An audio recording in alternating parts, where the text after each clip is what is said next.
এটা আমরা সিঙ্গিরবিল ADC village Chandipur RD ব্লকের আপনারা কি হয়েছে এখানে ঘটনা? এখানে এখন ঘটনা সেরকম আমরা যে লোকাল পিএইচসি হসপিটাল আছে সিঙ্গিরবিল, এটা বাদে এখানে আমরা পঞ্চায়েতে একটা সাব সেন্টার আছে, যেখানে আমরা মানে 416 ফ্যামিলি বসবাসকার একটা এলাকা।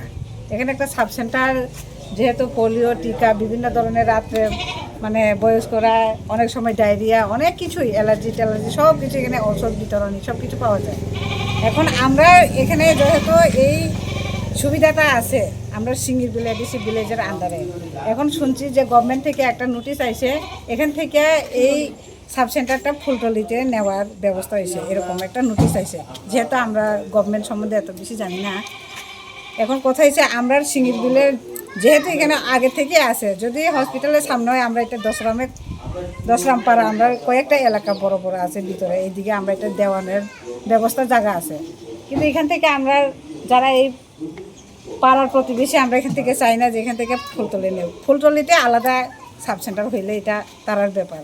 আমরা এখন গভর্নমেন্টের মুখ্যমন্ত্রী যেহেতু স্বাস্থ্য দপ্তরে আছে, আমরা চাই যে আমাদের দাবি বিরঙ্গ অনুরোধ, আমাদের লোকাল মন্ত্রী নেতৃত্ব আছে যে আমরা এই যে সাব সেন্টারটা এখানে আমাদের মানে সুবিধা দেওয়ানোর জন্য আমরা অনুরোধ করি আর কি রাজ্যের মন্ত্রীর কাছে। এই আপনাদের যে সাব সেন্টারটা আছে মানে উপস্বাস্থ্য কেন্দ্র, এটার নাম কি? এটার নাম হলো সিঙ্গিরবিল উপস্বাস্থ্য কেন্দ্র। উপস্বাস্থ্য কেন্দ্র। এই উপস্বাস্থ্য কেন্দ্রটা এখান থেকে ফুলতলি নিব। ফুলতলি কত কিলোমিটার দূর? এখান থেকে প্রায় 6-7 কিলোমিটার দূরে আছে।